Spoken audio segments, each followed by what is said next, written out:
¿Cómo están, chicos? Ahí sí que ahí ya están saliendo la mayoría de la Hola, sala buenas de tardes. espera. Ya vamos a... acuérdense que a nosotros nos quedan tres RIC que ver. Ya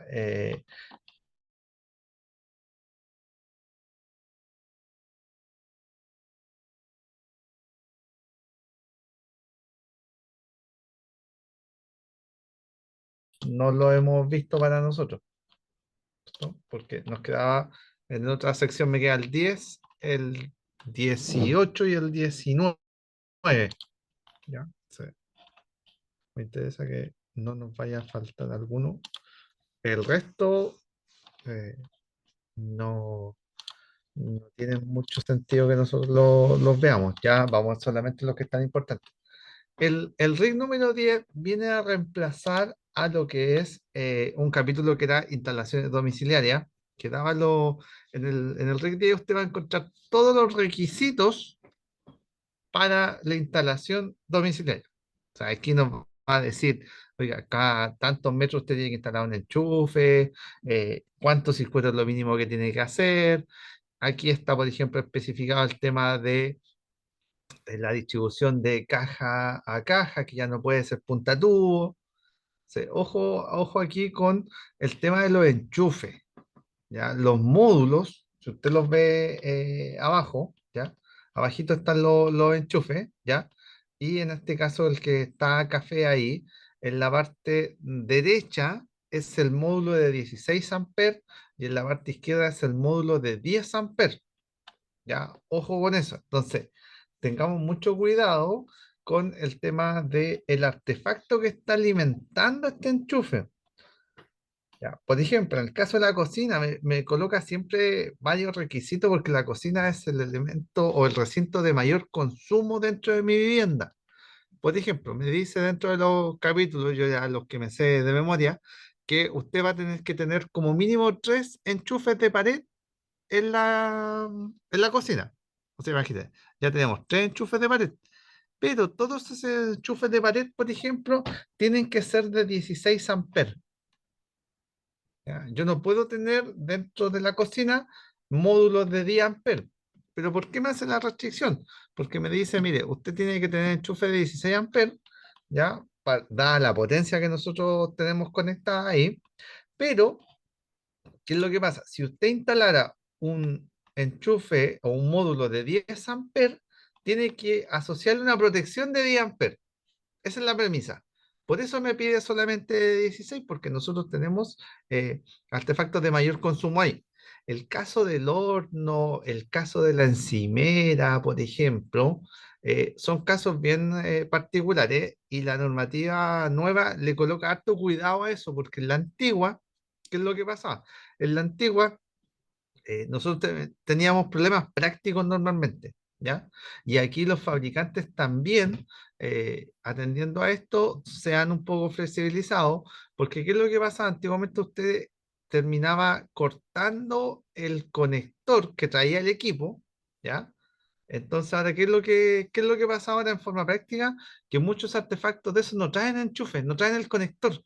El conector macho no viene, vienen los cables solamente. ¿Por qué? Porque la normativa ahora a nosotros nos permite que nosotros podamos hacer una conexión dentro de una caja que va a estar en la parte posterior del artefacto.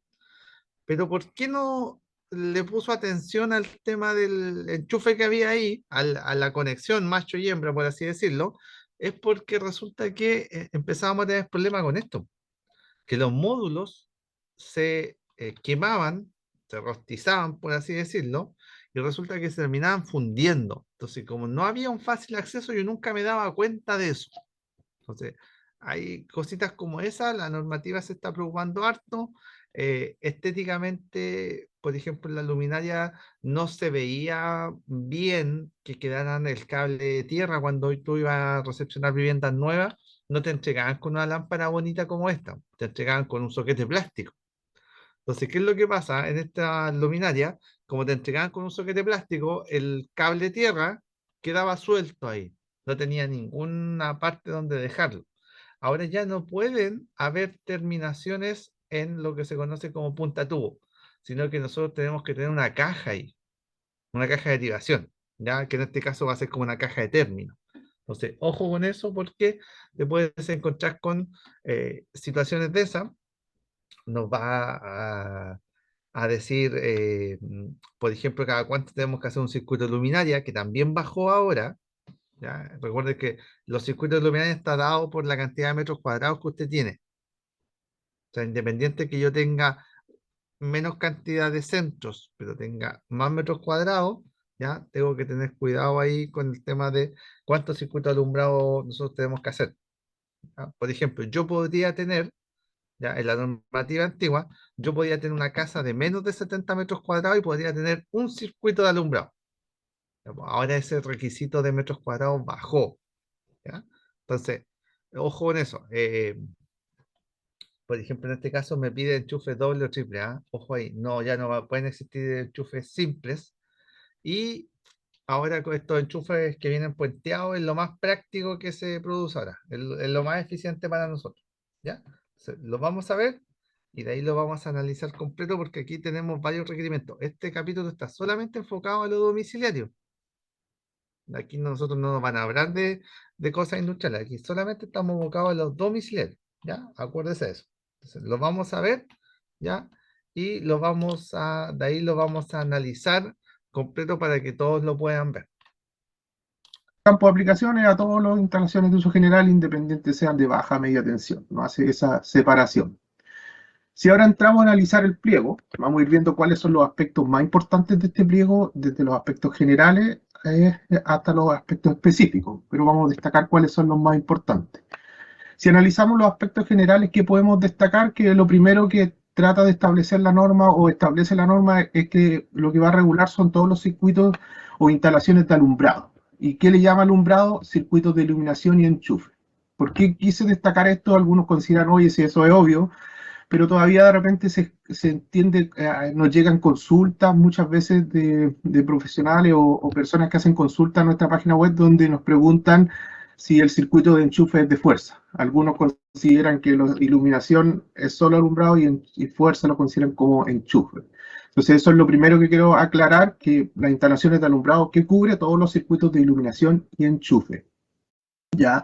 El otro aspecto importante que destaca los aspectos generales de esta instalación es que no se pueden declarar potencias futuras. ¿Ya? ¿Qué es lo que pasaba acá? Habían instalaciones que muchas veces eran conocidas como plantas libres. ¿En qué consiste? En que en un edificio te dejan una planta totalmente libre e instalaban solo un tablero. ¿Ya? Y ese tablero tenía todos los circuitos proyectados que a futuro se iban a montar y se declaraba la potencia solamente. Y no existía instalación agua abajo. Entonces eso no se puede declarar. Una planta libre se tiene que declarar a través de un empalme provisorio o una instalación provisoria. Y una vez que se construya en la oficina, se haga la instalación, se puede declarar en forma definitiva. Por eso acá deja claro que tú no puedes declarar en tu diagrama unidad, en tu cuadro de carga, un circuito que no existe. O sea, puedes instalarlo, sí, pero va a tener cero carga asignada. ¿Ya? Eso quiero que quede claro, que se pueden yo puedo dejar circuitos disponibles en mi tablero, sí, para que se ocupen a futuro, pero siempre voy a tener asignada una potencia cero. ¿Ya? Cuando se construyan, tengo que asignarle la potencia. Lo otro con respecto si entramos a ver ya el tema de canalizaciones, lo primero que establece es que las uniones y derivaciones siempre tienen que hacerse dentro de caja. ¿Ya? Que no se permite hacer alimentación de centro a centro sin que exista una caja de derivación. Lo otro importante establece que se permiten hacer uniones o derivaciones dentro de cajas de aparato solo cuando utilicen cajas de derivación. Es decir, por ejemplo, un enchufe. Yo no puedo hacer derivación de centro a centro de un interruptor que no tenga una caja de derivación. ¿Ya? Es decir, que son los interruptores que van embutidos o la caja que yo utilice sobrepuesta que me permita hacer derivaciones. Pero también la norma establece cuántas derivaciones yo puedo hacer de esa caja. ¿Ya? Algunos confundían en que la derivación que establecía la norma anterior, que decía que yo puedo salir de una caja a otra, y decía con un máximo de 3, algunos pensaban que yo tenía una caja, llegaba, podía salir a otro enchufe y que esas eran las 3 derivaciones máximas que pide la norma. Pero ese no era el espíritu de la norma, por eso acá se redacta de otra forma, diciendo que mira, tú puedes salir de una caja, es decir, yo tengo un enchufe, salgo a otra caja de un enchufe, y de esta caja yo puedo tener máximo 3 derivaciones, o ocupar 3 entradas o salidas. Es decir, que la primera, la que trae la alimentación, puedo salir al enchufe que está al lado o puedo salir a otro enchufe, pero no podría ocupar una cuarta salida. ¿Ya? Eso es lo que establece. Yo lo puedo ocupar máximo ocupando 3 salidas por caja.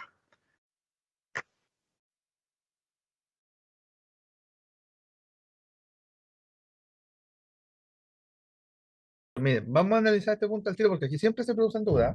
¿Ya? ¿Qué es lo que, qué es lo que ocurría en la realidad? Que, por ejemplo, había un circuito de enchufe y resulta que de una caja hacían alimentaciones de un enchufe, llámese módulo, o sea, ¿qué es lo que hacían? Necesitaba otro enchufe y yo me conectaba desde el módulo que había en la parte donde estaban los cables atrás. El módulo, porque el módulo tiene una parte, por así decirlo, una entrada y una salida. ¿Ya? Y eso era un error constructivo. ¿Por qué? Porque lo que pasaba es que la gente empezaba a sobrecargar el primer módulo. Los artefactos nunca deberían ser ocupados como elemento de distribución. Lo que yo tengo que tener es una caja de derivación que me permita hacer una cola de rata, hacer una unión correcta con todos los procesos, estaño, wincha gómez, wincha aislante, y de ahí seguir al siguiente punto. Pero los módulos nunca se pueden ocupar como derivación. Ya, acuérdese de eso. Ahora la norma es más exigente todavía y me dice, perfecto, usted tiene que tener solamente, y eso va a depender mucho del tamaño de la caja, solamente 3 conexiones ahí. No es que ese enchufe yo lo pueda hacer, o esa caja de derivación la pueda hacer eternamente, y desde esa caja de derivación tome toda la casa y dé la vuelta a toda la casa generando enchufe, trae enchufe, no. Ya, ojo con eso. Entonces, ¿por qué? Porque ahora esto va muy de la mano porque nosotros vamos a tener más circuitos ahora, por eso nuestro tablero también creció. Acuérdese eso. Si yo necesito energía, yo no puedo sacar energía desde atrás del enchufe. Yo tengo que hacer una cola de rata y para eso, ahora la normativa me pide que yo proyecte una caja de derivación. Eso es lo que está diciendo la normativa. Yo puedo hacer de esa caja, ocupando 3 salidas, la sala eléctrica, donde están ubicados los tableros. En todas estas salas la norma me exige que los interruptores que comandan el centro de alumbrado de esos recintos tienen que tener una luz luminosa que me permita ubicar el interruptor cuando es de noche. ¿Ya? Entonces, en estos lugares, por ejemplo, en un pasillo de un edificio, si yo voy a tener interruptores, esos interruptores tienen que tener esas luces para yo poder ubicarlos de forma fácil. ¿Ya? Eso es lo que pide la norma. Eso no existía antes. ¿Ya? También dice que está prohibido adosar interruptores o enchufes. ¿A qué nos referimos con este artículo? Principalmente a estos módulos. Porque se acostumbraba a usar estos módulos principalmente en oficinas. Principalmente las oficinas muchas veces tienen separadores modulares que van colocando para separar los diferentes puestos de una oficina, y se acostumbraba a usar esas estructuras para montar este tipo de interruptores o enchufes muchas veces sin la caja respectiva. ¿Qué pasaba? Que con el tiempo perdía aislación y muchas de esas estructuras quedaban energizadas con el tiempo. Entonces acá se dice, oye, usted no puede ocupar estos interruptores adosados a una estructura menos una estructura metálica sin ocupar la caja respectiva. ¿Ya? Eso es lo que regula acá la norma. Te dice que lo puedes hacer solo cuando utilices canalizaciones que están diseñadas para eso. Por ejemplo, las molduras y molduras que están diseñadas para que yo monte el enchufe en esa moldura o bandeja o en los mismos pilares de servicio. Ahí no corre esa condición. Está enfocado en otro aspecto. Otro aspecto está relacionado con el... Si a alguno le causa duda o no tenía claro porque se hablaron de los pilares de servicio.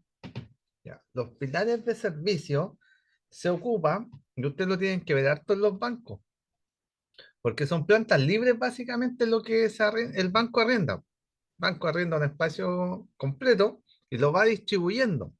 Entonces, los pilares de servicio se ocupan básicamente, como todo es cielo americano y todo va por arriba, yo con el pilar del servicio me permite bajar. Hago un pilar, literalmente hago un pilar que puede ser un tabique, puede ser de metalcom, de una estructura liviana.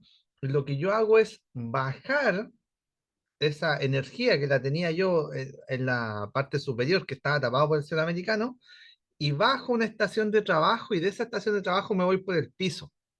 A eso se le conoce como pilares de servicio. Son estructuras falsas que es básicamente para que no se vean los tubos.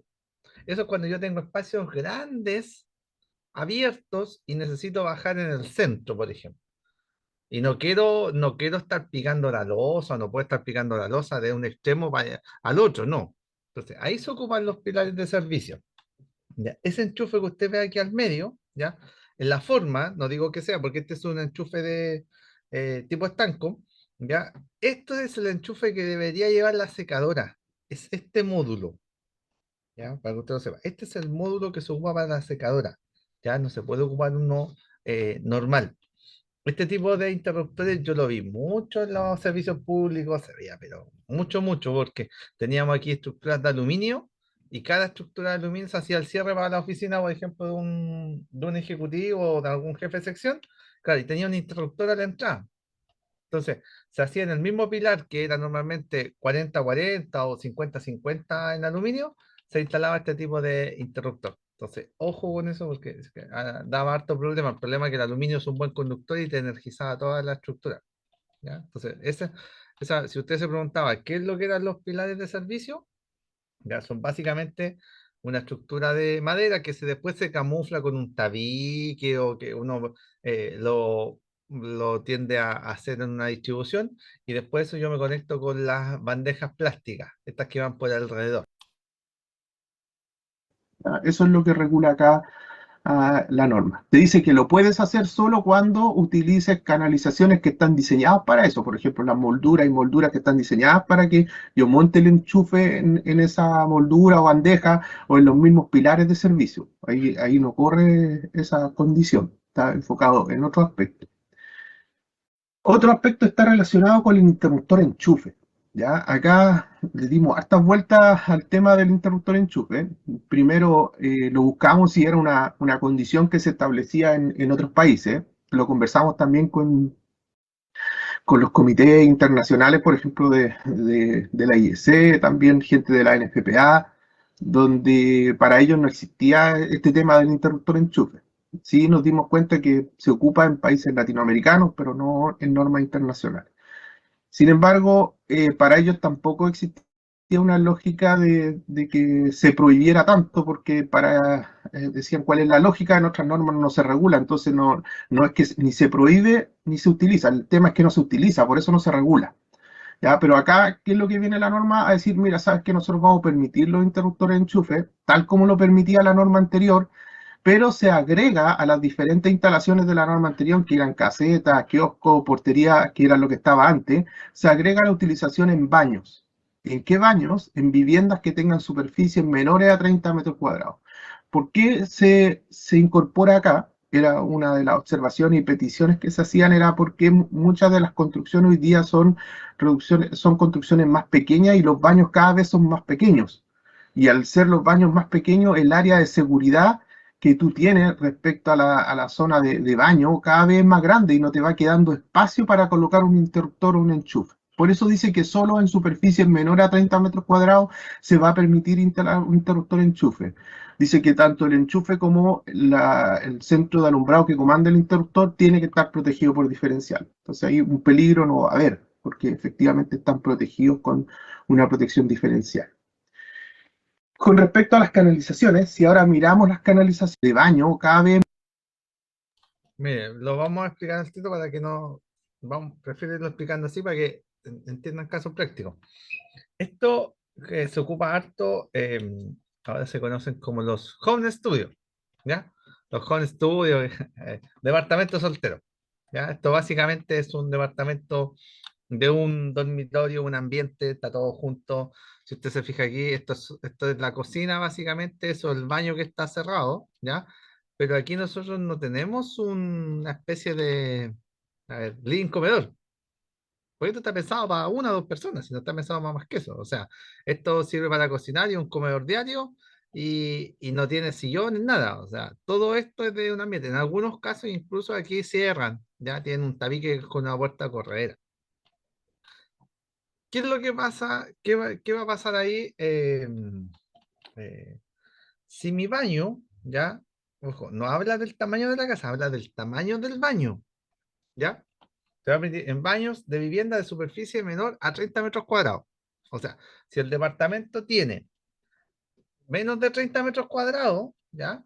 ¿Qué es lo que voy a tener que hacer yo? ¿Puedo instalar ese enchufe? Sí, pero si mi casa es más grande, no la voy a poder instalar, entonces lo que tengo que hacer, tengo que actuar por separado, entonces voy a tener que tener un circuito o canalización y cajas para el enchufe y otras canalizaciones y ductos para el alumbrado. Recuerden que también pasa en estos casos, ¿ya? Que, por ejemplo, esto le afecta también al tema del gas. Lo más probable es que estos departamentos no tengan un calefón, porque no tienen espacio donde dejarlo. Trabajan con un termoeléctrico, ¿ya? Que básicamente normalmente está aquí en un closet, está aquí en la entradita, queda cubierto ahí. Entonces, si yo tengo un departamento más grande, no sé, 40, 50 metros cuadrados, ¿ya? Yo me voy a dar cuenta que el enchufe está separado, ¿ya? De la luminaria. Es por eso, es porque aquí nos pide, o sea, la normativa hace una excepción, sí, para viviendas que son pequeñas. Por ejemplo, en el caso de los kiosquitos, cuando nosotros se hacen los kioscos, este tema de los, por ejemplo, los porteros también, que tú le haces la carita a los porteros, cuando ya es construcción, entre comillas, definitiva, claro, tú le puedes hacer un solo enchufe y un interruptor para todo, porque son espacios pequeños, ¿ya? Por ejemplo, ¿qué también te pide esto? Por ejemplo, una media agua es de 18 metros cuadrados. Entonces tú podrías tener en el baño, ¿ya? Podrías tener este interruptor de enchufe. Esto es netamente un tema de costos después. Vamos, aquí le van a explicar el tema de las luminarias. Ya, esto es súper común que pasaba antes. Lo primero que establece la norma, que algo que establecía la norma anterior, pero no era tan clara, o sea, no era tan directo, porque la norma anterior siempre estableció que los conductores que montaban los centros no podían quedar sometidos a esfuerzos mecánicos. Por ejemplo, lo que vemos acá, este centro de alumbrado nunca se debió permitir, porque la norma anterior decía que los conductores nunca pueden quedar metidos a esfuerzos mecánicos, es decir, si yo tiro esta luminaria o soporto la luminaria, no puede quedar el conductor soportando la luminaria. Por eso acá se hace mucho más claro en decir que todos los conductores eléctricos que no pueden ser soportes de las lámparas, es decir, las lámparas tienen que tener su soporte mecánico en forma independiente de los conductores. Por lo tanto, es algo más parecido a lo que estamos acá. Este es un ejemplo que saqué de internet nomás, pero hay diferentes luminarias que lo que busca es que no pase esto, que los conductores queden soportando la luminaria. ¿Ya? Que lo otro nuevo que trae la norma es lo que está acá abajo. Dice que todos los centros de iluminación tienen que terminar con una caja de derivación. ¿Ya? No pueden terminar en punta tubo, tienen diferentes nombres que se ocupan, pero no puede terminar de esta forma, ¿ya? No puedo terminar con los conductores de esta forma. ¿Por qué no puede terminar? Ustedes se preguntarán de esta forma, porque varios reclamos que se recibieron eran que los usuarios con el tiempo empezaban a ir cambiando el tipo de luminaria y cada vez que lo cambiaban iban cortando este conductor y después era imposible hacer una conexión en estos puntos. ¿Ya? Por lo tanto, acá la norma se establece que todos los centros deben terminar en caja de derivación, que es algo que se utiliza en todas las normas internacionales en esa materia, ya que los tubos deben terminar en una caja, no pueden terminar de esta forma, y en esa caja es donde se hacen las conexiones, es decir, que me llega la alimentación acá y yo acá puedo hacer todas las conexiones. ¿Qué otro punto está en la norma que es importante? Que dice que todos estos centros de iluminación tienen que incluir el conductor de tierra. Es decir, que acá se acostumbra a dejar el rojo y el blanco, no sirve, tiene que dejar el conductor de tierra. Ustedes me dirán, ¿pero por qué? Si voy a colocar un soquete, sí, pero es lo que se va a colocar en el momento y después el usuario cuando quiera cambiar esa lámpara, él no tiene la posibilidad de colocar un tercer cable de protección. Si está el cable lo puede hacer, si no, no lo va a poder hacer. Entonces, la norma establece que estas cajas de derivación de centro de iluminación tienen que llegar con el conductor de tierra para que el usuario, cuando cambie su luminaria, pueda tener y conectar la tierra. ¿Ya? Eso aquí está claro, en ese punto es donde, si los que les gusta ver los puntos específicos, aquí está donde lo pueden encontrar, dice todos los centros iluminados deben contar con tierra de protección. Lo otro es que la norma Miren, me interesa que entiendan la lógica por qué tiene que tener la tierra de protección. ¿Ya? Que muchos pueden decir, oye, pero si esto es un soquete plástico, ¿para qué le voy a tener tierra? ¿Ya? Está pensado que el usuario no es un instalador autorizado. Entonces, lo más probable es que el usuario no la va a instalar. Y nos vamos a encontrar con artefactos que queden expuestos a no tener tierra de protección. Eso es lo que va a pasar. ¿Ya? Y pasa harto en las casas arrendadas que al final el usuario, que es lo que pasa, ya no tenía cable, entonces debería haber alambrado la caja de derivación anterior. ¿Qué es lo que se hace aquí? Básicamente es que yo siempre tengo que guardar cables. ¿Se acuerdan que en uno de los capítulos también hablaba de los chicotes? Decía, tenemos que dejar 15 centímetros los chicotes. Ya, también. Entonces ahora nos va a permitir, va a ser un tema estético y va a ser un tema de más seguro, de que yo en la misma caja voy a tener guardado el cable. Y ahí voy a poder hacer una unión. Y no voy a tener que yo alambrar o traer un instalador autorizado para alambrar a la siguiente, a la anterior caja de derivación. Ya, ojo con eso. No puedo tener ningún conductor que supere 8,37. ¿Ya? También regula que no puedo ocupar más de 5 entradas de la caja, es decir, puedo ocupar solo 5 entradas de esta caja, aunque tiene varias perforaciones, me va a permitir solo ocupar máximo 5. ¿Ya? En el caso que llegue a usar conductores de sección superior a 8,37, nunca podré ocupar más del 25% del volumen y nunca podré tener más de 12 conductores. Eso en aspecto de cómo se regula el tema de las cajas de derivación. ¿Ya? Vamos de las partes generales y después vamos a ir a las partes específicas de este pliego. ¿Ya? Los otros aspectos generales en tablero, que es lo que establece que no se permite la instalación de tableros donde en dormitorios, baños, lavaderos, closets que no estén destinados para el uso eléctrico o lugares que sea difícil de acceso. Ustedes dirán, pero eso no es nada nuevo. Sí, lo único diferente es que acá antiguamente también se prohibía en cocina. ¿Ya?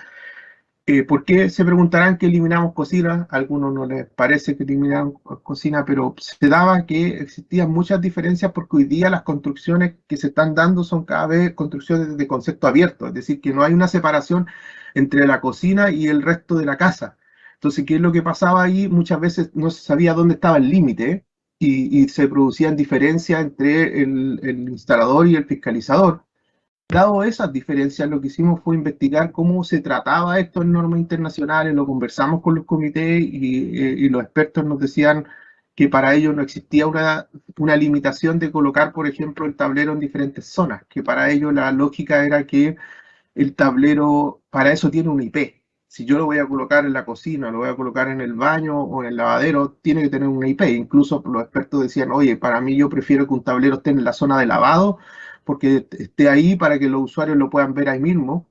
Pero acá, como partimos de a poco, porque lo que primero quisimos hacer el tema de la cocina, ya que todavía no esté, considero que todavía no creemos que es necesario que un tablero esté en el dormitorio.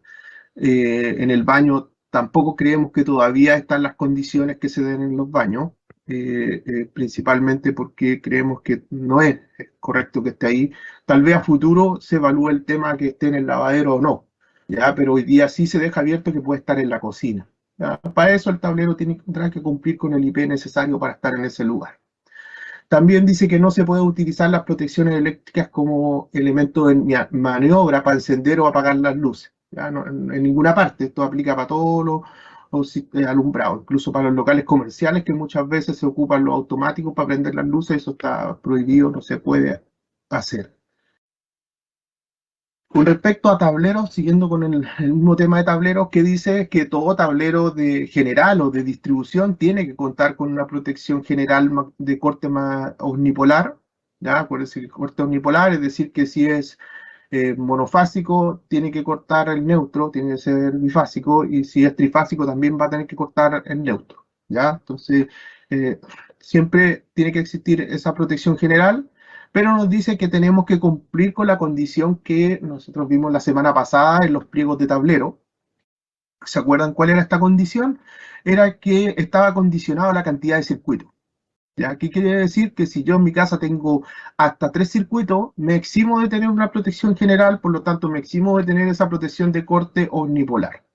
Si tengo más de 3 circuitos, voy a estar obligado a tener una protección general. ¿Ah? El tema de las luces piloto, estas son las luces pilotos que uno espera que se instalaran en los tableros domiciliarios, no las luces que van afuera montadas en la tapa, porque uno espera que el usuario cuando tenga un problema vaya a su tablero, lo abra y vea si la luz está encendida y vea si el problema es interno o es externo. ¿Ah? Ese indicador vas a poder saber si el problema es de la red de distribución o el problema es de un circuito interno que tiene problemas. También dice que esta luz es solo obligatorio cuando tenga más de 3 circuitos en instalaciones domiciliarias. Esas son las condiciones que me exigen para un tablero. Principalmente, otra condición que establece ya para las protecciones, dice que cada circuito que forme parte de la instalación tiene que tener un interruptor magnetotérmico adecuado a la capacidad de transporte de los conductores. ¿Ya? También tiene que ser adecuado para proteger los equipos y accesorios o aparatos que forman parte de este circuito. ¿Ya? Entonces, aquí lo principal siempre, el objetivo principal de los circuitos de este tema es que el conductor siempre tiene que quedar protegido por la protección magnetotérmica. ¿Ya? Ese es un tema fundamental para la instalación, es algo crítico en una instalación que puede generar peligro cuando el conductor no queda protegido por su protección magnetotérmica. ¿Qué es lo diferente que establece acá? Es que dice que todos los elementos que se conectan tienen que protegerse con esta protección. Por ejemplo, si yo tengo acá un enchufe y ese módulo de enchufe me soporta 10 amperes y yo acá tengo una protección de un circuito de 40 amperes, ¿queda protegido ese módulo? Realmente no queda protegido. Muchas de las fallas que se han generado se producen por puntos calientes o que se empiezan a derretir estos enchufes y en algunos casos han llegado a generar hasta fallas que pueden provocar un incendio. Entonces, ¿qué es lo que pasa acá? Si el enchufe no soporta la capacidad del circuito, la protección nunca va a ver que este enchufe tiene una sobrecarga, ¿ya? Porque se acostumbra de repente a sacar alargadores y ir colocando muchas más cargas, y el enchufe no va a ver, él solo dice, oye, yo estoy preparado para 10 amperes, pero la protección va a dejar pasar 40. Entonces, esto es lo que establece que el circuito tiene que verificar que los elementos que voy a conectar al circuito queden protegidos por esa protección. También establece que todos los circuitos de alumbrado y enchufe deben quedar protegidos con una protección diferencial cuya sensibilidad no sea superior a 30 miliamperes. ¿Ya? Es decir, que ahora todos los circuitos, no solo los de enchufe, deben quedar protegidos por un diferencial. Acuérdense que lo primero de la norma dicen que deben quedar protegidos. Algunos me preguntaban, oye, ¿eso significa que tengo que tener un diferencial para cada circuito? No, la norma dice que todos los circuitos deben quedar protegidos. No dice que es por circuito, sino que todos ellos deben quedar protegidos. ¿Cómo se ve el tema del uso del diferencial? Lo vamos a ver acá. ¿Qué establece la norma? Dice que todos los dispositivos de protección, o sea, todos los dispositivos protectores diferenciales deben quedar protegidos para la sobrecarga y el cortocircuito. ¿Ya? ¿Cómo se hace esto? Ya se dice que la corriente nominal del diferencial debe ser, que la corriente nominal de la protección diferencial debe ser igual o mayor a la corriente nominal de la protección magnetotérmica agua arriba. Que la primera alternativa te está diciendo es que el diferencial debe quedar protegido por la protección que está agua arriba. Es decir, que en el caso que el diferencial sea de 40, la protección que está agua arriba puede ser de 40 o inferior. Ya puede ser de 25, de 32, pero no puede ser superior a 40 porque no estaría protegiendo el diferencial. Pero la norma también establece otra alternativa, que dice, también se aceptará también que la suma de las corrientes de las protecciones magnetotérmicas agua abajo del diferencial no supere la capacidad nominal del diferencial. Por ejemplo, aquí yo tengo un diferencial que me dice que es de 40 amperes y tengo dos protecciones asociadas, agua abajo del diferencial, que son de 10 amperes y de 20 amperes. La suma me da 30 amperes, por lo tanto, yo no necesito colocar una protección agua arriba y esos dos circuitos me quedan protegidos por el diferencial. Y ese diferencial cumple con la condición que queda protegido para la sobrecarga y el cortocircuito, porque el cortocircuito lo va a proteger acá y la sobrecarga nunca, en el caso, la peor condición, va a superar los 30 amperes y el diferencial soporta 40. Ya, esa es una condición. ¿Cuál es la otra condición? Por ejemplo, si yo tuviera 16 amperes por cada uno de los circuitos y tuviera un diferencial de 25 amperes. Acá tengo 32 amperes. Por lo tanto, no se cumple la condición que estábamos viendo acá abajo, que la suma de las corrientes sea inferior a la corriente nominal. Entonces, ¿qué debo hacer en esa condición? Debo instalar una protección general, o sea, una protección agua arriba, que me encargue de proteger el diferencial. Por ejemplo, acá se instala una protección de 25 amperes y la capacidad nominal del diferencial es de 25 amperes. ¿Ah? Entonces, esta es otra forma, que es la primera que está arriba, es como yo debo protegerlo. Y ahora ustedes se preguntarán ya, pero este es un ejemplo, pero ¿cuántos diferenciales puedo asociar a un diferencial? Es decir, que si yo tengo, por ejemplo, un diferencial acá de 40 amperes y pongo puros circuitos de 6 amperes, ¿podría tener todos los que yo quisiera hasta llegar a 40 amperes? No, no es así. La norma solo permite que un máximo de 3 circuitos estén asociados a un diferencial. ¿Ya? Eso es lo que la norma establece. No permite que sean más.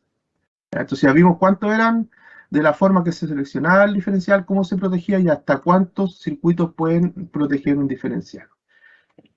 ¿Qué es lo otro que la norma establece? La norma establece que todos los circuitos que el instalador debe asegurar o el profesional debe asegurar la selectividad y coordinación de protecciones. Acuérdense que la selectividad está relacionada con las curvas de operación y la coordinación con el tema del cortocircuito.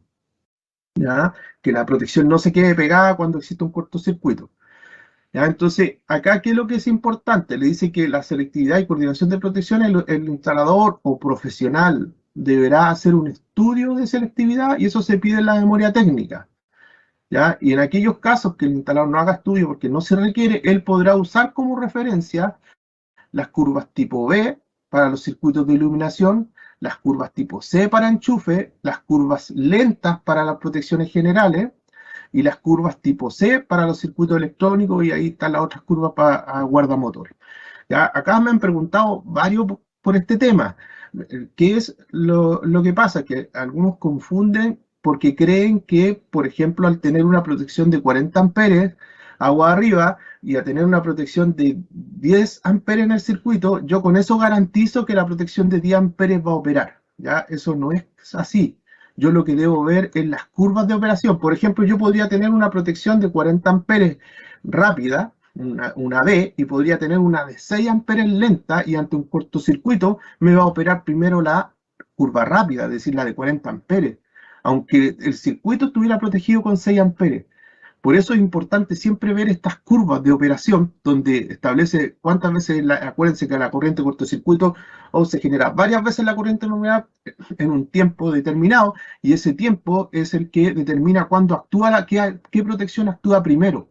Por eso era importante que si yo en mi empalme tuviera una protección rápida, no me servía nada tener protecciones lentas agua abajo, porque no está relacionada con la capacidad de amperes de la protección, está relacionada con la curva de la protección.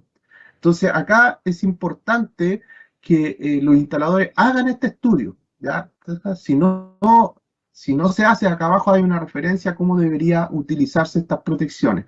La B para iluminación, la C para los circuitos. ¿Qué es lo que busca?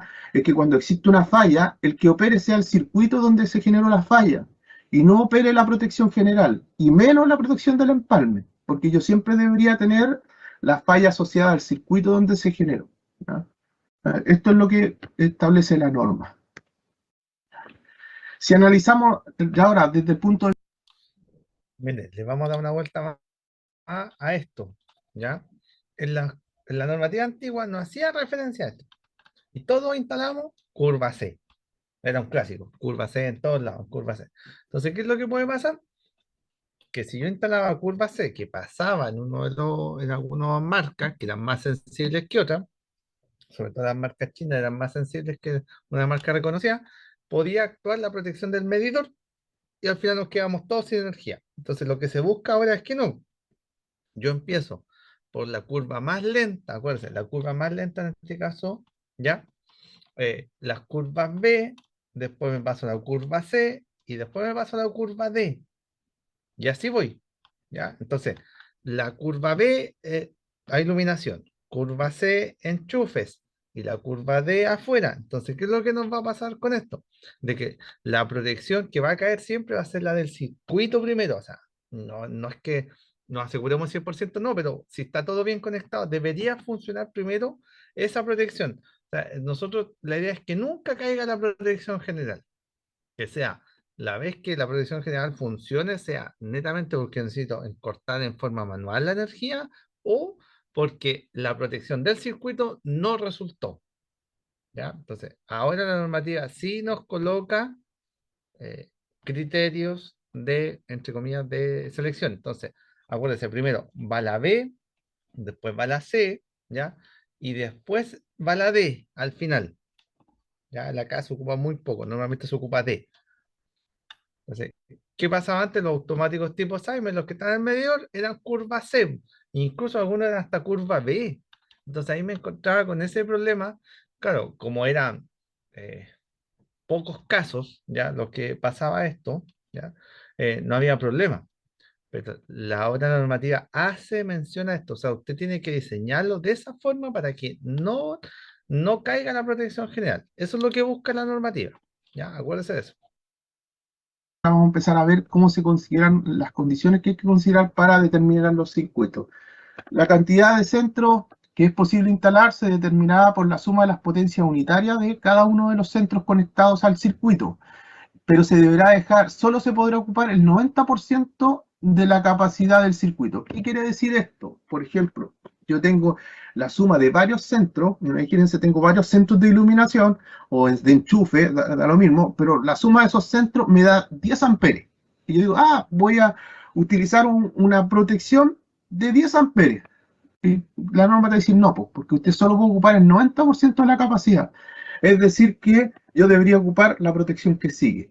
Ahora, un ejemplo, si yo tuviera el mismo circuito, pero tuviera 9 amperes, ¿yo puedo ocupar la protección de 10? Sí, porque me pide que deje el 10% disponible.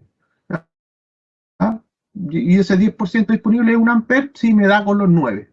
Entonces, eso es lo que la norma establece, que yo no puedo que la suma de todos los centros me dé justo 10 y coloque una protección de 10. No, siempre tengo que dejar una capacidad disponible de 10, del 10% de la protección.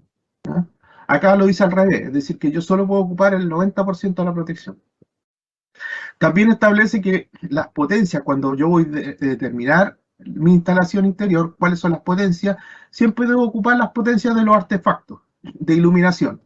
Si yo no desconozco la potencia de mi artefacto y solo tengo un soquete, yo mínimo tengo que considerar 100 watts. ¿Ya?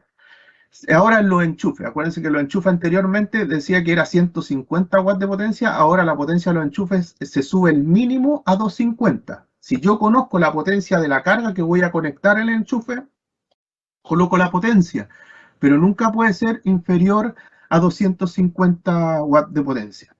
Que lo otro, siempre existía una confusión en que hoy los 150 son por cada módulo del enchufe, es decir, que si tengo 3 módulos es 150 por 3, si tengo 2 es por 2.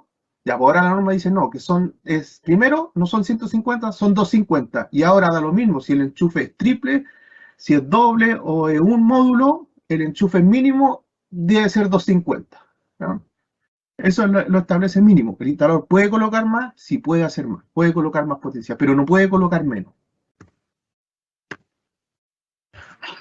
Con respecto al tema de la, eh, con respecto al tema de la vivienda, esto es algo nuevo que se establece. Primero dice que cualquier vivienda, todas las viviendas, independiente de la potencia que usted la proyecte, porque sea estas viviendas pequeñas, de poco espacio, el empalme de esa vivienda nunca podrá ser inferior a 25 amperes. Si recordamos el primer día cuando hablábamos del pliego de empalme, decíamos, oye, la potencia declarada nunca va a poder ser, el empalme que yo solicite nunca va a poder ser superior a la potencia instalada que yo declare.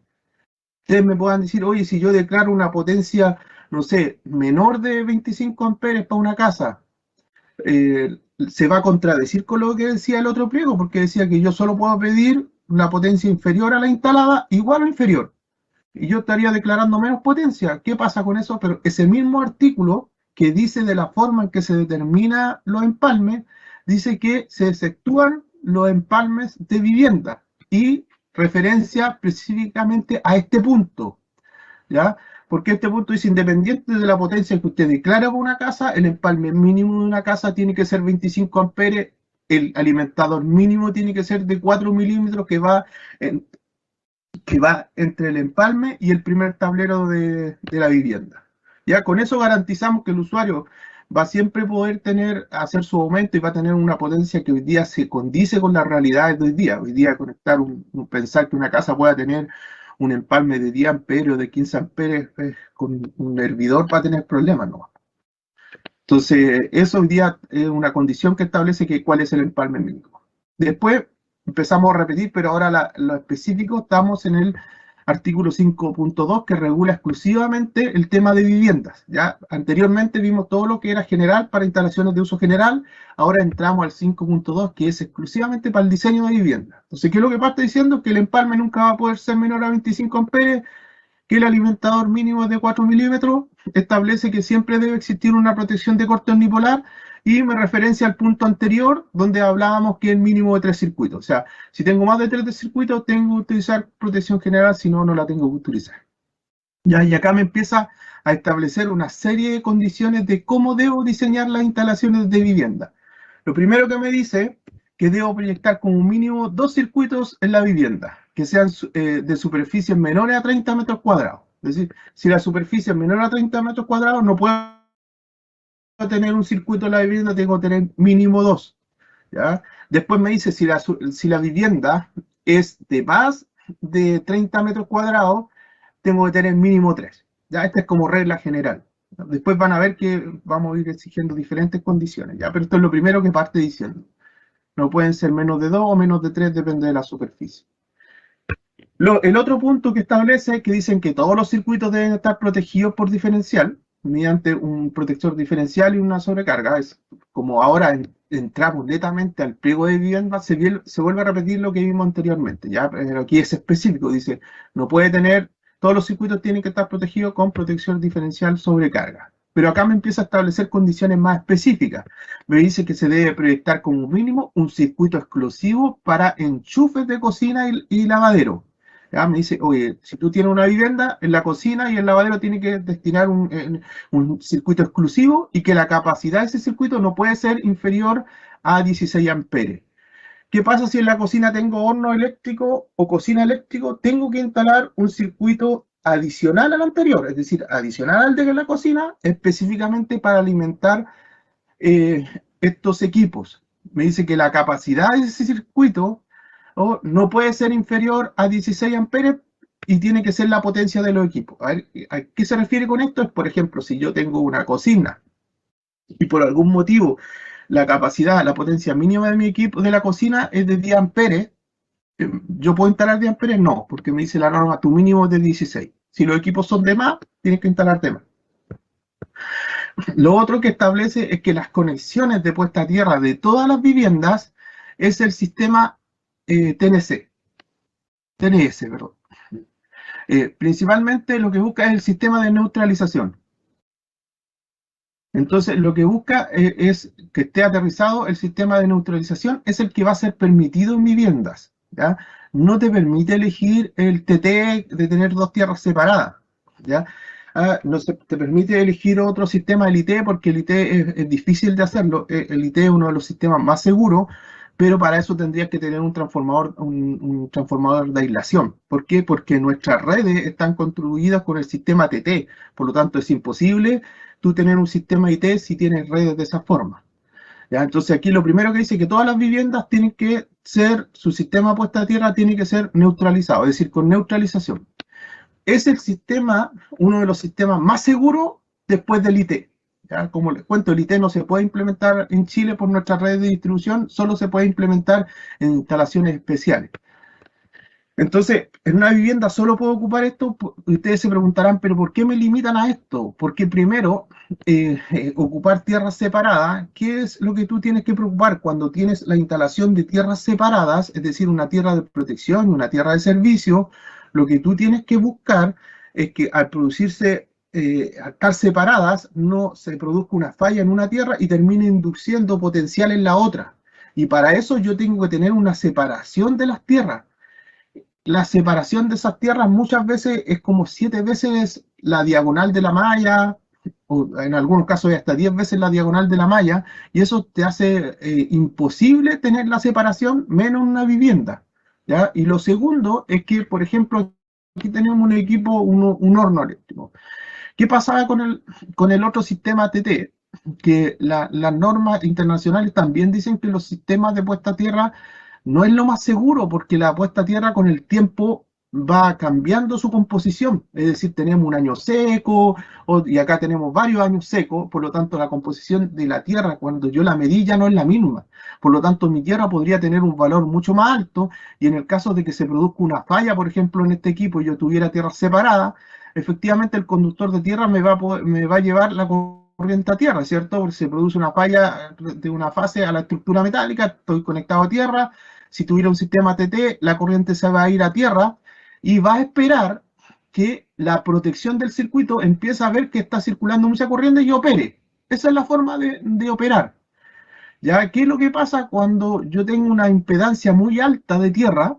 Esa impedancia me impide que se produzca esa circulación y yo puedo tener este equipo conectado a tierra, puede existir una falla, pero la impedancia de tierra es tan alta que no me permite que circule mucha corriente y la corriente que circula no es capaz de verla la protección.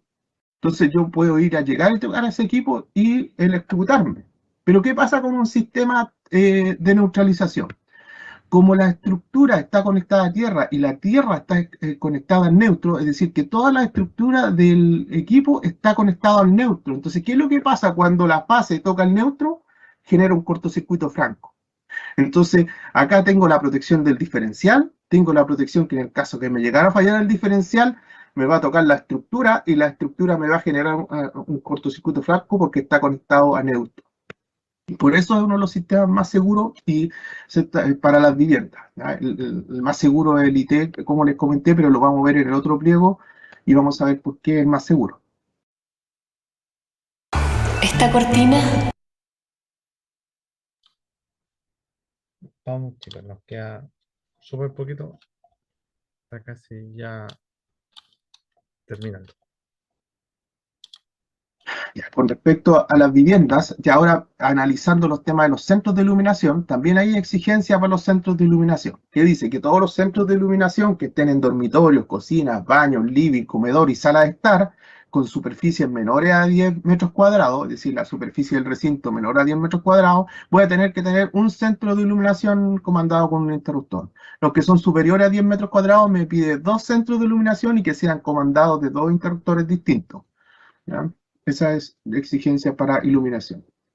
Con respecto a la determinación de los enchufes, ahora, ¿qué es lo que trae la norma con respecto a los enchufes? ¿Qué me dice? Que en dormitorio, living, comedor, sala de estar, se instalará a lo menos un enchufe doble o triple. Ahora indica que no es simple, es doble o triple por perímetro de cada 8 metros, 8 metros de perímetro. Es decir, cuando yo tenga, por ejemplo, 2 metros, 2 metros, 2 metros, cuando se cumpla los 8, cada 8 metros de perímetro, tengo que instalar un enchufe. ¿Ya? Entonces, esa es la forma de determinar la cantidad de centros en estos lugares. Y ustedes se preguntarán, pero ¿y la cocina? ¿Por qué me regula esto? Porque para la cocina hay una regulación específica. Ahí no le interesa los metros cuadrados a la norma, sino le interesa la funcionalidad de una cocina, porque independiente de los metros cuadrados de la cocina va a tener hornos, va a tener equipos para cocinar, y hoy día cada vez los usuarios tienen acceso cada vez a elementos electrónicos que se puedan utilizar en las cocinas. Entonces acá lo primero que establecen las cocinas es que se deben instalar un mínimo de 3 enchufes. Independiente de los metros cuadrados de la cocina, dicen mínimo 3 enchufes que tienen que ser del tipo 10-16 amperes. Los que no conocen, por ejemplo, aquí hay una foto que ustedes las pueden ver, encontrar en internet fácilmente. Si colocan enchufes 10-16 las van a encontrar. Por ejemplo, este módulo que está acá es el módulo normal de 10 amperes. Este módulo que está acá es el 10-16. ¿Por qué? Porque permite conectar una carga de un enchufe de 10 como uno de 16. Es decir, estos son los enchufes que deben estar en la cocina.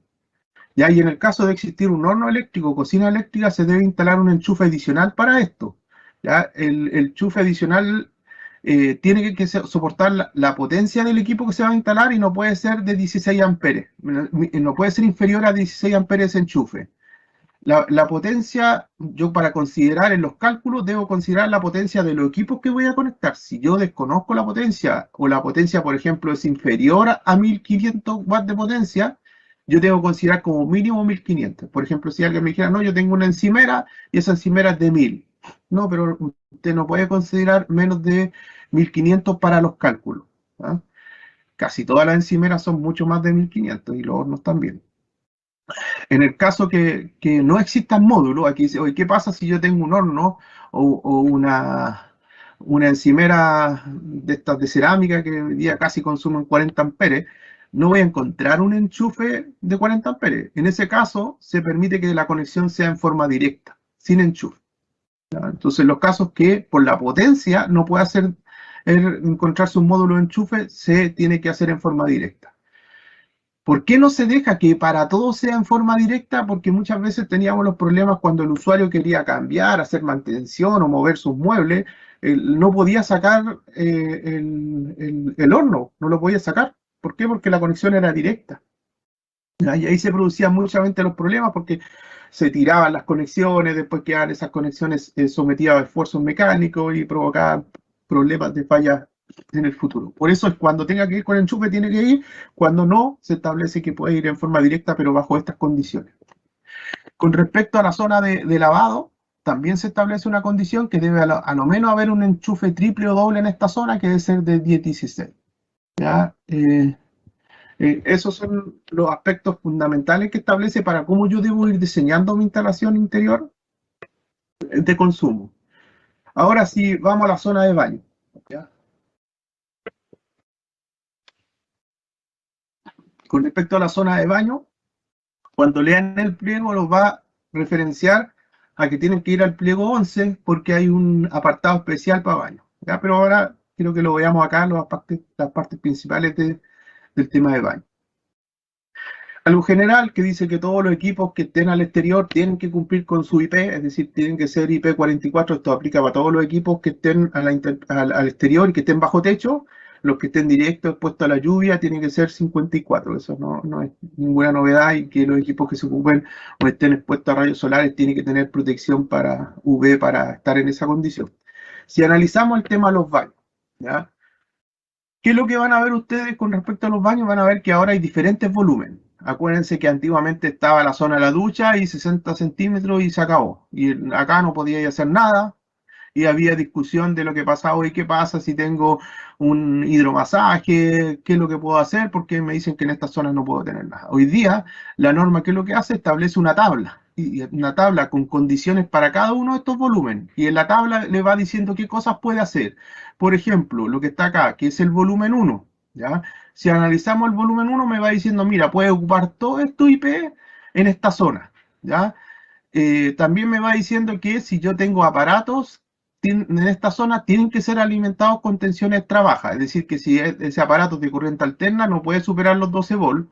Si ese aparato es de corriente continua, no puede superar los 30 volts. Y de todas formas, tiene que estar protegido por un diferencial de 10 miliamperes. Para otras zonas va estableciendo que pueden ser ya 220 volts, 30 miliamperes los diferenciales. Entonces, según la zona, te establece el IP que tienes que usar y las protecciones que tienes que ocupar. Si aquí hay otras imágenes donde podemos ver que cada zona tiene una distancia y también tiene una altura, ¿ya? Cada una de estas zonas tiene una distancia y una altura, donde es la zona de seguridad, donde se regulan los equipos y que pueden ir. ¿Ya? En qué zonas pueden ir enchufes, en qué zonas pueden ir interruptores, se establece esa zona. También se considera una zona de seguridad para el lavamanos, para que no pasen estas condiciones. Yo creo que es una broma que anda circulando, pero creo que no pasen estas condiciones, por lo tanto se establece una zona de seguridad en los lavaplatos, o sea, el lavamanos, para que no se coloquen enchufes en esas zonas.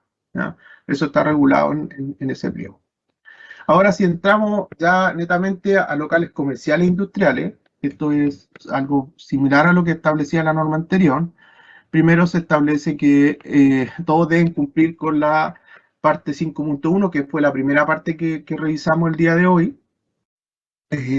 También establece que cómo se determina la potencia de los locales comerciales. Para eso es necesario establecer los requerimientos de iluminación que deben tener estos locales. ¿Cómo yo determino los niveles de iluminación? Me establece que para eso debo ir y verlo en el pliego 10.1, que en el pliego 10.1 aparece una tabla donde vienen todos los niveles, que es la que está acá. Ustedes aquí van a poder ver esta tabla que está en el pliego, donde van a poder analizar los niveles de iluminación, van a poder ver el deslumbramiento que se permite para cada una de las zonas, el tema de rendimiento de colores. Es decir, en esta tabla establece los aspectos de cómo yo debo dimensionar y aparece un anexo que está basado en esta norma y están todos los tipos de instalaciones que ustedes se puedan imaginar, están establecidos en este anexo y ustedes, depende del local, la zona, van a poder sacar la iluminación y cómo hacer los cálculos de iluminación. En el anexo 10.2 establece cómo se debe hacer el diseño, ¿ya? Para eso establece las condiciones y cómo se debe hacer este diseño de iluminación. Y con ese el diseño yo voy a sacar cuáles son la cantidad de centros mínimos que yo debo determinar para los locales comerciales e industriales. Con respecto a los enchufes en estos locales, establece que en los locales comerciales debe haber un enchufe triple cada 15 metros cuadrados. También eh, con un mínimo de 3 enchufes, es decir, que establece que es mínimo de 3 enchufes, pero debe instalarse el mínimo cada 15 metros cuadrados. También para zonas de oficinas que son inferiores a 40 metros cuadrados, debe instalarse un enchufe triple cada 6 metros o fracción. Ya para oficinas que son superiores a 40 metros cuadrados, debe instalarse 5 enchufes hembras triples y por cada 40 metros cuadrados superiores se deberán instalar 3 enchufes adicionales. ¿Ya? Para los locales comerciales e industriales se dice que no se puede ocupar circuitos mixtos, solo pueden ser utilizados circuitos de enchufes y circuitos de iluminación en forma separada. ¿Ya? No pueden haber circuitos mixtos. Y algo que se repite para todo, que todos los circuitos de iluminación y enchufes de los locales comerciales y oficinas deben estar protegidos por un diferencial cuya sensibilidad no sea superior a 30 mA y que los circuitos deben estar protegidos para sobrecarga y cortocircuito. Estos son los aspectos principales del. Ya, chiquillos, ¿qué cuidado tienen que tener ustedes? Que es lo más que les van a, cuando ustedes quieran declarar una instalación, después quieran, o van a utilizar una instalación, saber si está realmente cumpliendo la normativa o no, y es susceptible de declaración, tienen que tener todos estos criterios. Todo esto son sacados del RIC 10. En el RIC 10 está, pero clarito, así como parte por parte, cómo es lo que ustedes tienen que eh, diseñarlo cada uno de ellos. No, la idea es que si usted va a hacer una normalización, lo tenga claro cómo hacerlo, independiente de que no lo vaya a declarar o no, porque si no después va a tener que modificar todo eso. ¿Ya? Como dato, si va a hacer una normalización de su instalación, hágala luego, ¿ya? Porque después va a volverse mucho más exigente la, Circuitos de iluminación. la parte. ¿Por qué? Porque resulta que después nos va a pasar lo siguiente. Después nosotros vamos a estar ya en lo que se conoce la tercera inspección. Entonces, ojo, como ya eso máximo un año más va a estar la tercera inspección ya en funcionamiento. ¿Cuál es el problema con eso? Es que eh, nos vamos a encontrar con los siguientes casos, que ya no es como, todavía se trabaja entre comillas la buena fe, ya, ojo, todavía se trabaja, pero después lo que va a pasar es que ya no va a ser de esa forma y va a haber una tercera inspección, o sea, va a haber una persona que va a ir a ver y va a dar una certificación. Entonces, cualquier cosa, por más mínima que sea, lo van a rechazar y usted va a tener que volver a identificación. Entonces, trate de que no se demore mucho, ¿ya? Porque si no, va a tener problemas después con el tema de las regularizaciones. ¿Ya? Aquí este es un pliego que es bastante cortito, ¿ya? El pliego de los RIC, básicamente el 18 lo que habla es de los proyectos, ¿ya? Y hay varios cambios que se hacen para que usted sepa lo que tiene que saber cuando va a presentar un proyecto o si va a pagar un instalador autorizado, tiene que saber lo que debería tener. Ya, acuérdense, punto número 1 es que la propiedad tiene que tener rol. Si no tiene rol, no va a poder, nunca le van a aprobar un proyecto eléctrico. ¿Ya? Entonces, acuérdense eso. Si no tiene rol, la propiedad nunca va a ser susceptible de una factibilidad. ¿Ya? O lo más probable es que si tiene un rol pero es un rol matriz, va a haber un empalme matriz y después va a tener que hacerse una instalación interior. Entonces, hay consideraciones. ¿Ya? Lo vamos a ver y de ahí lo vamos a analizar porque aquí le van a colocar los requerimientos y esto básicamente es una actualización del año, porque esto estaba en la 285. O sea, los proyectos eléctricos se hacían de acuerdo a la norma del año 85. O sea, ahora sí que estamos como al tiempo de ahora, ¿ya? Presenten en la superintendencia, independiente del trámite que sea, tienen que cumplir con este procedimiento de presentación de proyecto. ¿Ya? Si entramos a analizar cuáles son las características, las exigencias generales de este pliego, dice que toda instalación de consumo de energía eléctrica debe contar con un proyecto, el cual debe ser desarrollado cumpliendo con las normas y pliegos técnicos aplicables. ¿Ya? La idea es que cuando este proyecto se presente, es reflejar en el proyecto que esa instalación no presenta riesgos para los usuarios, va a proporcionar un buen servicio, permita un fácil y adecuado mantenimiento. Eso es lo que busca la presentación de un proyecto eléctrico. ¿Ya? ¿Qué es lo otro que establece la normativa? Establece que toda ejecución de un proyecto de instalación eléctrica debe ser realizado por un instalador autorizado según la clase que corresponda de acuerdo al reglamento de instaladores. Dichos profesionales serán ante la superintendencia los únicos responsables de los contenidos de los proyectos que sean presentados a la superintendencia, ya sin perjuicio de la responsabilidad que puedan tener los propietarios de la instalación. ¿Ya?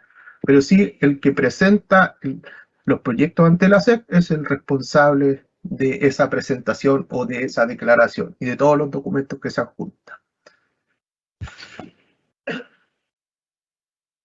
Respecto a la potencia instalada, esto es lo mismo que vimos en la primera jornada cuando vimos el pliego de empalme. Dice que la potencia instalada declarada de todo proyecto eléctrico corresponde a la suma de la suma de las potencias de todos los artefactos que conforman parte de esta instalación.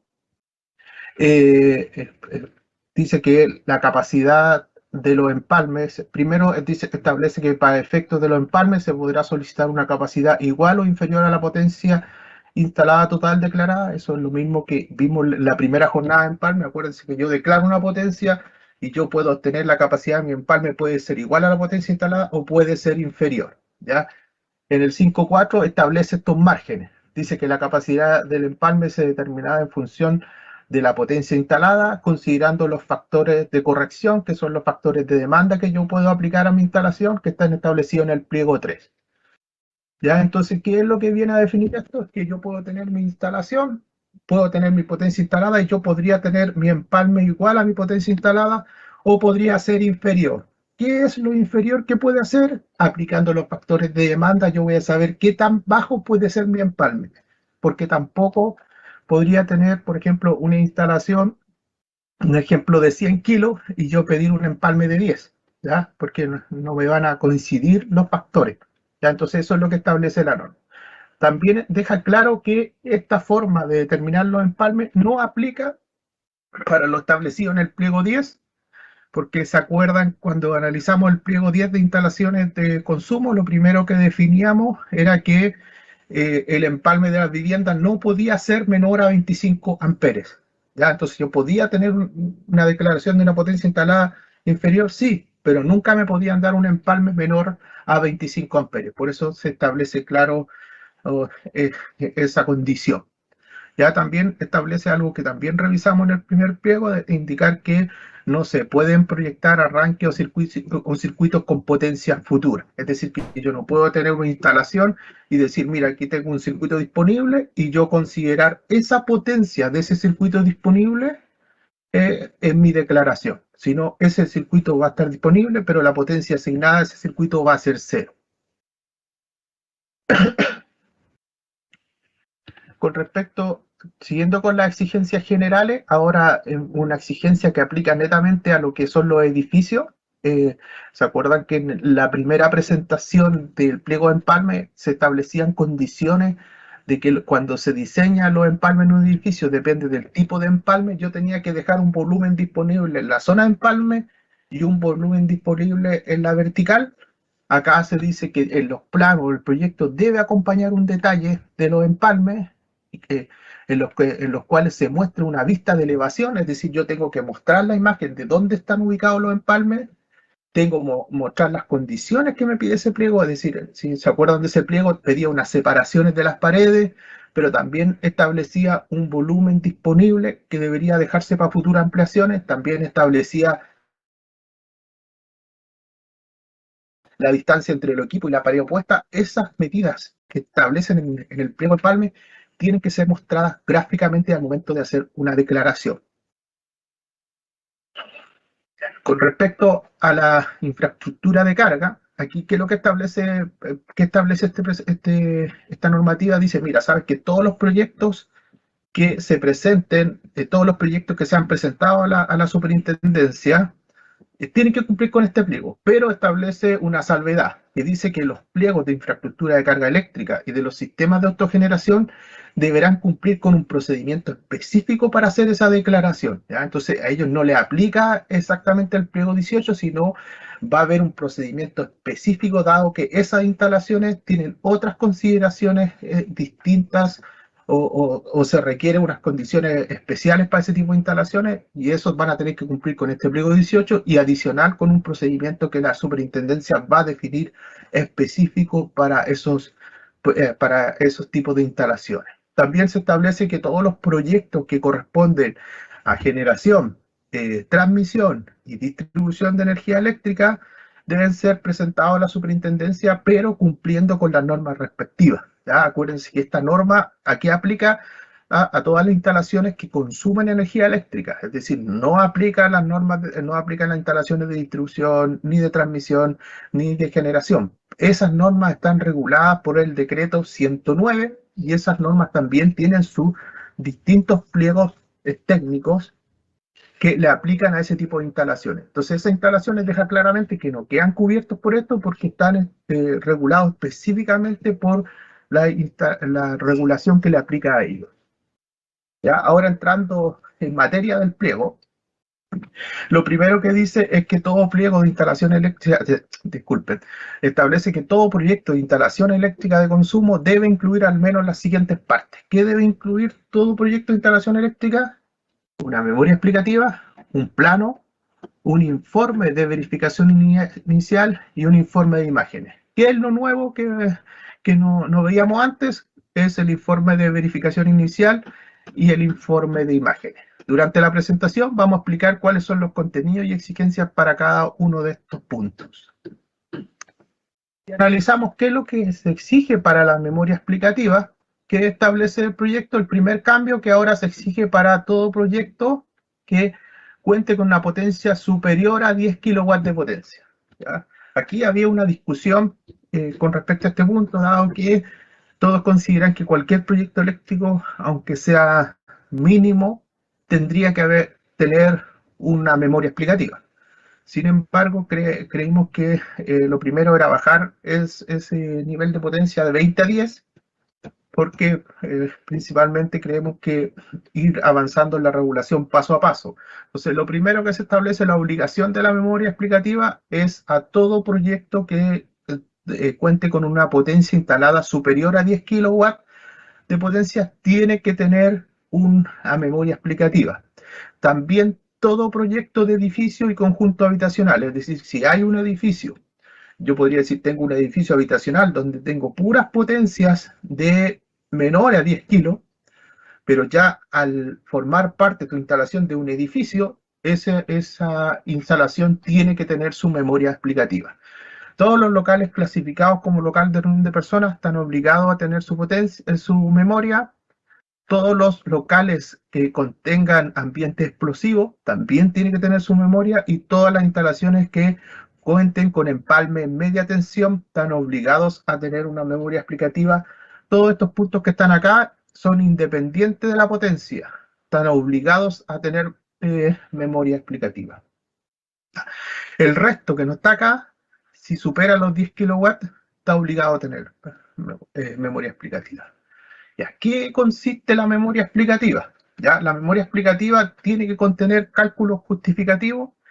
¿Cuál es lo primero que tiene que contener? Un análisis de carga. ¿Qué es lo que busca? ¿Qué es lo que debe hacer el instalador respecto al análisis de carga? Lo que debe hacer el instalador es principalmente hacer un análisis de todas sus cargas que tiene y buscar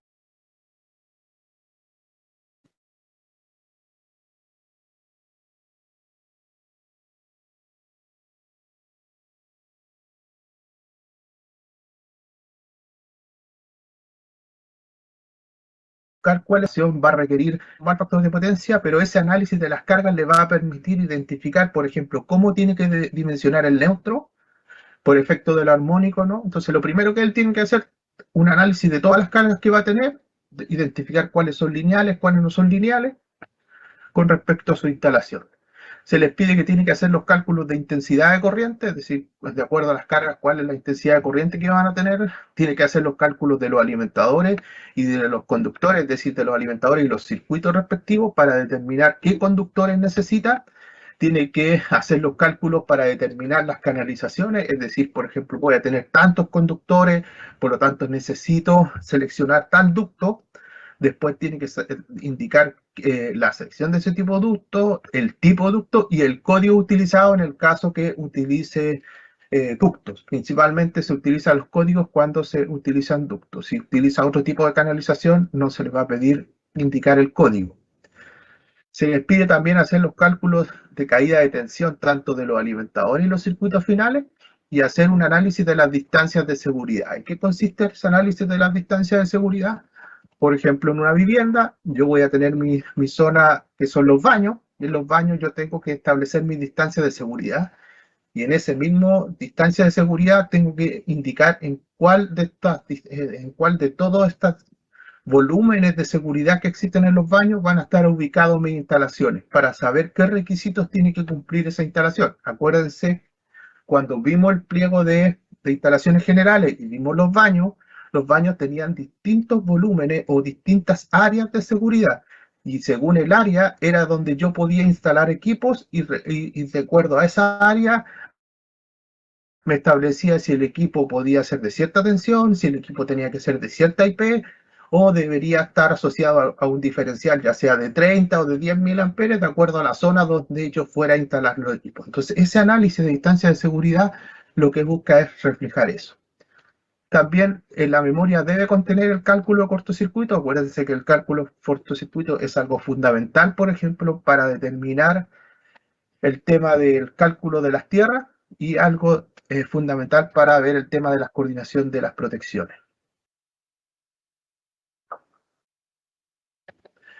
Con respecto al tema del cortocircuito, ¿cómo lo pueden hacer?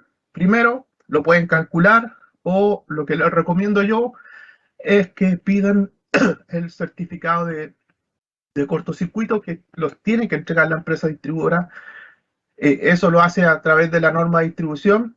Miren, a algunos les parece que les gusta que diga el nombre completo. Ese es el nombre completo de la norma de distribución. Se llama Norma Técnica de Calidad de Servicios para Sistemas de Distribución, conocida coloquialmente como la norma de distribución en la industria. Esta norma de distribución ustedes la pueden descargar de la página de la CNE, www.cne.cl. Ustedes pueden descargar la norma de distribución, esta norma es gratuita, se van al capítulo 5, artículo 5.3, y ahí dice que la factibilidad técnica, con los estudios que tiene que hacer la distribuidora, con la entrega de estos certificados, es sin costo para el interesado, ¿ya? Tiene que ser, dice que a solicitud del usuario es obligatorio para mayores a 10 kilowatts. Es decir, que para cualquier instalación que sea mayor a 10 kilowatts, cuando ustedes presenten la solicitud de factibilidad técnica a la distribuidora tiene que informarle el nivel de cortocircuito para todas las instalaciones mayores a 10 kilowatts. ¿Qué pasa con las instalaciones menores? La distribuidora no se lo va a entregar a usted si usted no lo solicita. Por lo tanto, es importante que cuando haga la solicitud Y si en algún momento ustedes ven que la solicitud de factibilidad no tienen cómo pedir esto, yo les recomiendo dos cosas. Primero, mandar la información a la SEC, presentar un reclamo a la SEC, indicando que no pueden pedir la solicitud de nivel de cortocircuito, o lo otro que ustedes pueden hacer, en el mismo papel escriban que ustedes requieren la solicitud de acuerdo al artículo tanto de la norma de distribución. Ya la empresa está obligada a entregarlo porque esa norma regula todo lo que tiene que ver con la empresa distribuidora. Ya chicos, de ahí en adelante ya habla de otras cosas, se va hacia los lados ya más media tensión, ya no. ¿Qué es lo que pasa? Nosotros vemos el domiciliario, entonces nosotros no vemos, ya, nosotros no, se supone que nosotros deberíamos tener menos de 8 circuitos, ya, para empezar, ya, esa es como nuestra regla general. Pero cuando nosotros habláis de 10 kilos, ¿ya? ¿Qué es lo que significa eso? En términos súper simples. Si se dieron cuenta, en el anterior hablaba de una potencia instalada de acuerdo a la cantidad de centros de alumbrado y de acuerdo a la cantidad de centros de enchufe. Entonces yo lo voy sumando y voy llegando a una potencia instalada. Ahora, como yo, por ejemplo, en el caso del horno, tengo como mínimo 1500, pero si yo tengo determinado el equipo, tengo que asociar o indicar la potencia de ese equipo, resulta que en el puro horno, ya, yo puedo tener 2500 watts. En el puro horno, porque el horno más o menos está en ese margen, ¿ya? Entonces, hoy en día las casas, ¿cómo es la diferencia? Si yo tuviera 10 kilowatts, significa que tengo instalado 10.000 watts. O sea, la sumatoria de todo mi consumo que está ahí viene a ser mayor a 10.000 watts. Que es como el tramo inferior, es como muy parecido a lo que pasa en construcción, cuando nosotros tenemos más de 100 metros cuadrados construidos habitables. ¿Qué es lo que pasa acá? Por ejemplo, los instaladores clase D, que son instaladores que tienen una licencia, pero que no tienen, ¿ya? Estudios propiamente tales, sino que tienen una certificación, que ahí es distinto. Entonces, ahí, ¿qué es lo que nos permite?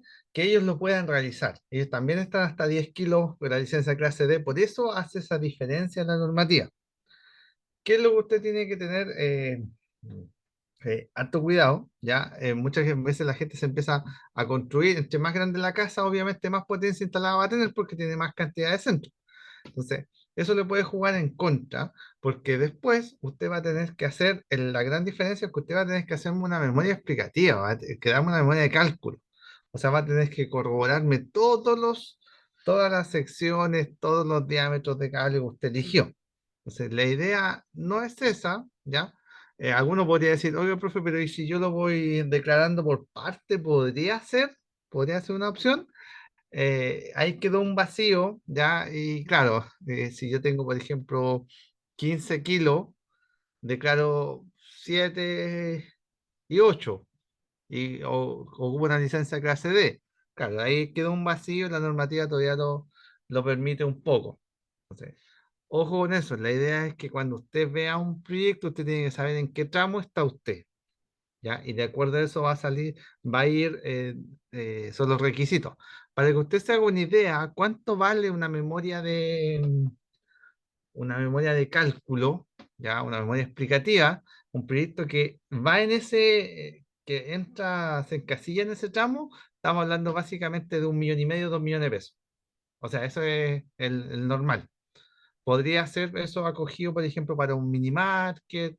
Entonces, esto no lo pedía antes, ¿ya? Esto no estaba. Ahora, ¿cuál es lo, cómo trabaja un poco el sistema? Porque me van pidiendo imágenes. Entonces, de hecho, ahora, incluso en los de menos de 10 kilos, ¿ya? Instalaciones, por ejemplo, normales, cuando uno sube el T1, uno tiene que sacar fotos para solicitar ese T1. Recuerden que ahora ya no existe eso de que yo pido el T1 y después construyo, no. Ahora yo tengo que tener construido para solicitar un T1, solicitar una certificación. Porque ahí siempre me dicen, profe, ¿y con qué construyo entonces si no tengo energía eléctrica? Usted va a pedir un empalme provisorio. Después, empalme provisorio va a pedir el retiro y la conexión del empalme definitivo. Ya, ese es como el procedimiento que Entonces ahora se va a respetar mucho más porque ahora nosotros, eh, La normativa exige o te da plazos para trabajar con el provisorio y en ese instante usted tiene que haber ingresado esto, ¿ya? No es necesario para nosotros que la casa esté pintada, esté el papel mural, esté la alfombra instalada, no. Entonces, ese intertanto que están en las terminaciones finas, ese es al que nosotros nos sirve para que nosotros podamos tramitar esto correctamente, tengamos la aprobación y tengamos la conexión. Esa es la finalidad de la normativa. ¿Ya? Entonces, el pliego de 18 le habla de eso, le habla de los requerimientos que usted va a tener. ¿Ya? Eh, no es más que eso.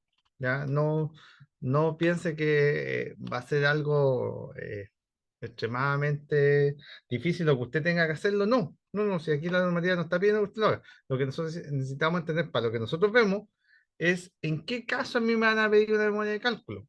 ¿En qué caso voy a tener que hacer esa memoria explicativa? Porque si no, lo que va a pasar es que me van a querer cobrar algo que en realidad no debería ser.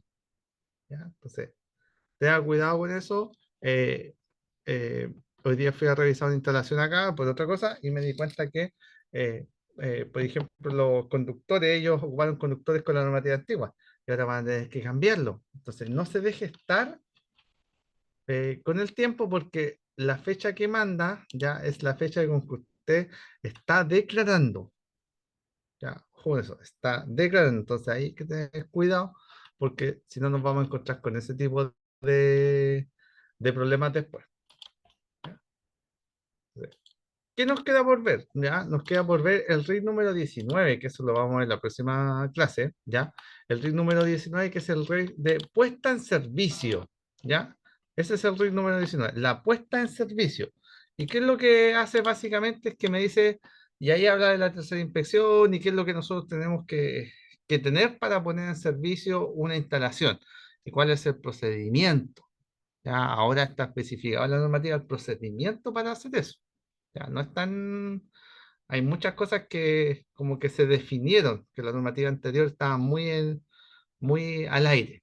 ¿Ya? Entonces, la clase que sigue, vamos a ver tener el RIT número 19, vamos a trabajar en una guía, ya, para cerrar todo, y de ahí ya nos pasamos para la próxima semana, nosotros podamos ya partir nuestra parte práctica. Ya es el cronograma que ya tenemos para el próximo lunes, entonces nosotros estamos partiendo nuestra parte práctica, ahí vamos a tener que armar el tablero, hacer la parte de fijar las cajas, armar el tablero, instalar los automáticos, ¿ya? La idea es que esa sea nuestra primera clase y podamos generar un circuito por lo menos, ¿ya? Ya chicos, entonces nos estamos viendo el día miércoles, ya, para el día miércoles ya cerrar nuestra parte eh, teórica, ya, que estén muy bien, que descansen y nos vemos el día miércoles.